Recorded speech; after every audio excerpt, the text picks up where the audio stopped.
نیچے 15ویں شعبان شب برات کی حقیقت اور اس کی فضیلت پر ایک جامع تحقیق پیش کی جا رہی ہے، جس میں تاریخی پس منظر، شرعی دلائل، مختلف فقہی آراء اور موجودہ دور میں اس کی اہمیت کا جائزہ لیا گیا ہے۔ تعارف: اسلامی تقویم کے مہینوں میں شعبان ایک خاص مقام رکھتا ہے۔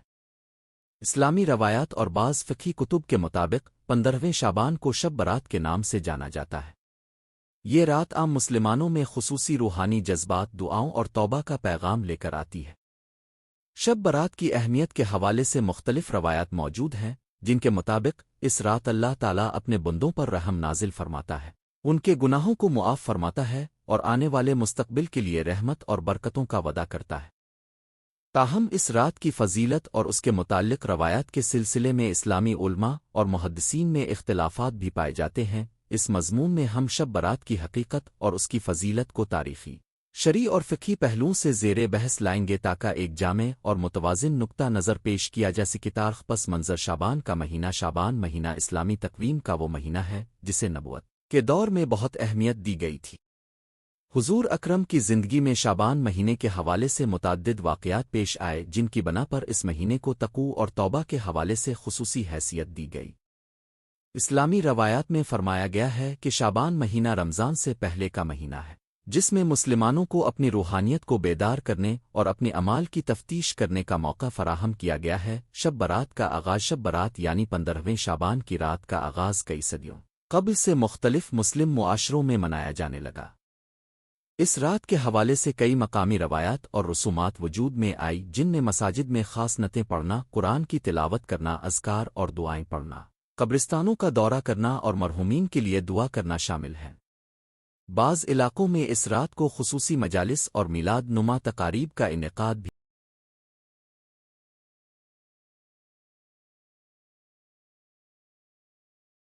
کیا جاتا ہے۔ یہ رسومات نہ صرف روحانی بلندی کا باعث بنتی ہیں، بلکہ معاشرتی یکجہتی اور بھائی چارے کو بھی فروغ دیتی ہیں۔ شرعی دلائل اور روایات: قرآنی حوالے: شب برات کے حوالے سے قرآن مجید میں کوئی مخصوص آیت موجود نہیں جس میں اس رات کی فضیلت خاصیت کا ذکر ہو، تاہم عمومی طور پر قرآن حکیم میں توبہ، استغفار اور اللہ کی رحمت کے حوالے سے متعدد آیات موجود ہیں جو اس رات کی روحانی فضا سے ہم آہنگ تصور کی جاتی ہے۔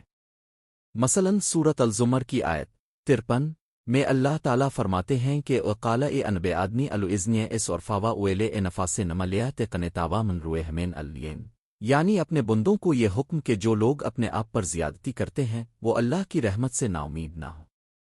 اگرچہ یہ آیت شب برات کی رات کا ذکر تو نہیں کرتی، مگر اس رات کی دعا اور استغفار کے ماحول کو بیان کرنے میں معاون سمجھی جاتی ہے۔ احادیث نبوی کی روشنی میں شب برات کے حوالے سے متعدد احادیث روایت کی جاتی ہے۔ ان میں سے کچھ احادیث کے مطابق اس رات اللہ تعالیٰ اپنی رحمت نازل فرماتا ہے، فرشتے زمیں پر اتر آتے ہیں اور بندوں کے گناہوں کی معافی کی دعا قبول ہوتی ہے۔ تاہم کئی محدثین نے ان احادیث کی صحت اور سند پر تشکیک بھی کی ہے۔ کچھ احادیث کی سند ضعیف منقطع پائی گئی ہیں اور ان کی دلیل کو مستند حیثیت دینے میں احتیاط برتی جاتی ہے۔ بعض روایات کے مطابق شب برات کو ایک ایسی رات کہا گیا ہے جب اللہ تعالیٰ بندوں کے گناہوں کو معاف کرنے کا فیصلہ فرماتا ہے اور آنے والے رمضان کے مہینے کے لیے رحمت و برکت کا آغاز ہوتا ہے۔ تاہم اسلامی فقہا اور علماء میں اس بات پر اتفاق نہیں ہوا کہ اس رات کو خصوصی فضیلت حاصل ہے۔ کچھ علماء نے اس رات کی فضیلت کو مبالغہ آرائی قرار دیا، جبکہ بعض دیگر نے اسے ایک اچھے عمل کے طور پر تسلیم کیا بشرطے کہ وہ شرعی حدود میں رہ کر انجام دیا جائے۔ مختلف مکتبہ فکر کی آراء: اسلامی محدثین اور فقہا میں شب برات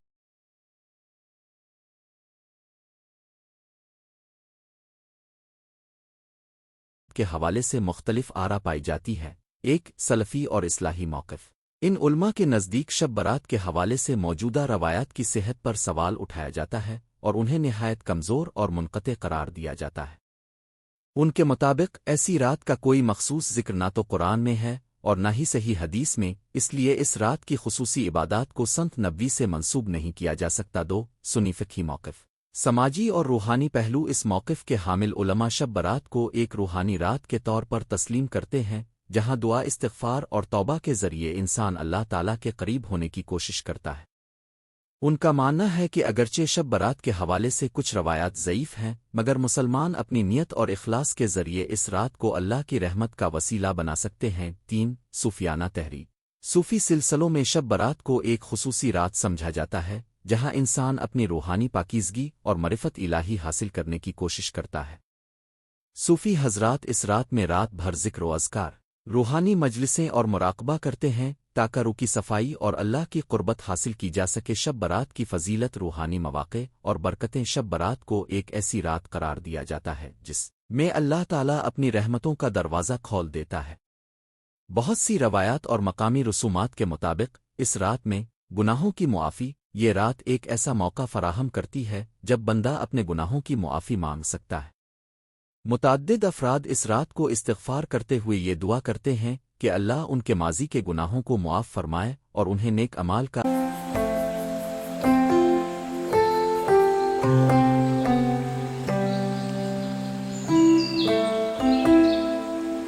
اجر عطا فرمائے۔ دعاؤں کی قبولیت۔ شب برات کو دعاؤں کی قبولیت کا بھی وقت سمجھا جاتا ہے۔ لوگ خصوصی نمازیں پڑھتے ہیں، قرآن کی تلاوت کرتے ہیں اور اپنی مشکلات، ضروریات اور مستقبل کی بہتری کے لیے دعا کرتے ہیں۔ روحانی تجدید۔ یہ رات انسان کو اپنی روحانی حالت پر غور و فکر کرنے کا موقع فراہم کرتی ہے۔ اپنی غلطیوں کا احساس، اللہ سے رجوع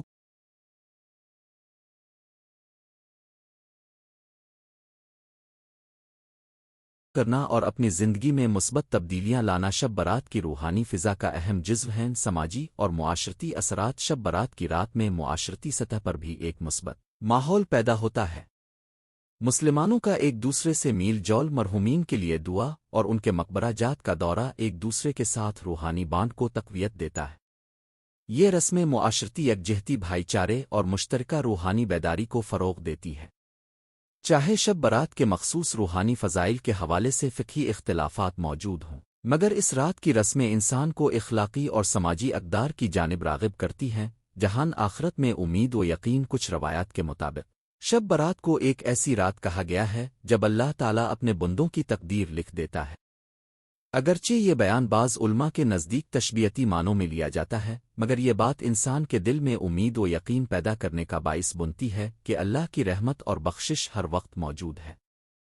اس نقطہ نظر سے شب برات کی رات انسان کو اپنی تقدیر کی تجدید اور بہتر مستقبل کی تلاش کا پیغام دیتی ہے۔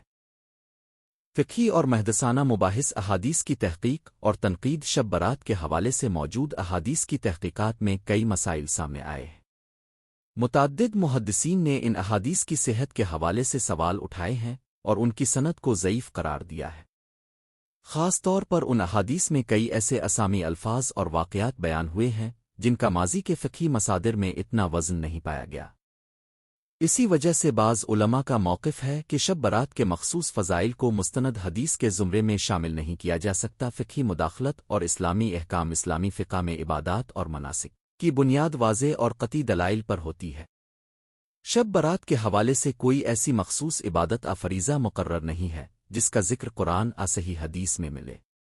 لہذا فقہی نقطہ نظر سے شب برات کو کسی مخصوص عمل عبادت سے منسوب کرنا شرعی حدود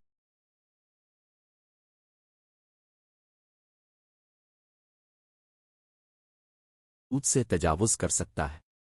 بعض علماء نے اس بات پر زور دیا ہے کہ اگر شب برات کی رات کو عبادات اور دعاؤں کے ذریعے اللہ کی رحمت حاصل کرنے کی کوشش کی جائے تو اس میں کوئی حرج نہیں، بشرطے کہ یہ عبادات قرآن و سنت کے مطابق ہوں اور ان میں بدعت کی گنجائش نہ ہو۔ مختلف فقہی مکاتب۔ فکر کے مابین اختلاف۔ ایک احادیث کی مصداقی۔ کچھ علماء کا کہنا ہے کہ شب برات کے حوالے سے جو احادیث بیان کی جاتی ہیں ان کی مصداقیت میں شبہ موجود ہے۔ ان کے نزدیک صرف وہ عبادات اور رسومات مستند ہیں جن کا ذکر صحیح احادیث اور قرآنی آیات میں واضح طور پر کیا گیا ہو۔ 2 عادات اور رسوم کی اہمیت۔ دوسری جانب کچھ علماء اور محدثین کا خیال ہے کہ شب برات کو ایک ایسا موقع سمجھا جائے جس میں انسان اپنی روحانی حالت کو بہتر بنا سکتا ہے، چاہے روایات کی سند مکمل طور پر مضبوط نہ بھی ہو۔ ان کے نزدیک اگرچہ شب برات کے مخصوص فضائل کے حوالے سے اختلافات موجود ہیں، لیکن اس رات کی روحانیت اور اخلاقی اقدار کو فروغ دینا اسلامی تعلیمات کے عین مطابق ہے۔ 3 بدعت کا مسئلہ۔ شب برات کی رات کو مخصوص رسومات اور مجالس کا انعقاد کچھ حلقوں میں بدعت قرار دیا جاتا ہے۔ ان علماء کے نزدیک ایسی رسومات کو اس صورت میں مسترد کیا جانا چاہیے جب تک کہ ان کا کوئی واضح شرعی ثبوت نہ پیش کیا جائے۔ تاہم بہت سے علماء کا ماننا ہے کہ اگر نیت خالصتنا اللہ کی عبادت اور استغفار ہو تو ایسی رسومات کو ثقافتی اور روحانی تحرک سمجھا جا سکتا ہے۔ شب برات کے عمل اور رسومات عبادات اور دعاؤں کی اہمیت۔ شب برات کی رات کو مسلمان مختلف طریقوں سے اللہ تعالیٰ کی عبادت کرتے ہیں۔ ان میں شامل ہیں نمازن تراویح اور تہجد۔ بہت سے لوگ اس رات کو رات کی عبادت کے لیے جاگتے ہیں، نمازن تہجد ادا کرتے ہیں اور قرآن کی تلاوت کرتے ہیں تاکہ روحانی برکت حاصل ہو سکے۔ استغفار اور توبہ۔ شب برات کو اپنے گناہوں کی معافی مانگنا اور اللہ تعالیٰ سے توبہ کرنا ایک اہم عمل سمجھا جاتا ہے۔ انسان اپنے دل کی صفائی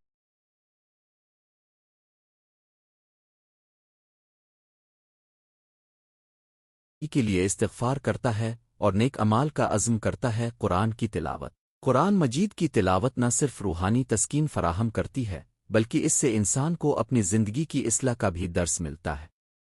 شب برات کی رات میں اکثر لوگ قرآن مجید کے معانی پر غور کرتے ہیں اور اپنے اعمال کا محاسبہ کرتے ہیں۔ مقامی رسومات اور ان کا اثرین 6 مختلف علاقوں اور ثقافتوں میں شب برات کی رات کو مختلف انداز میں منایا جاتا ہے۔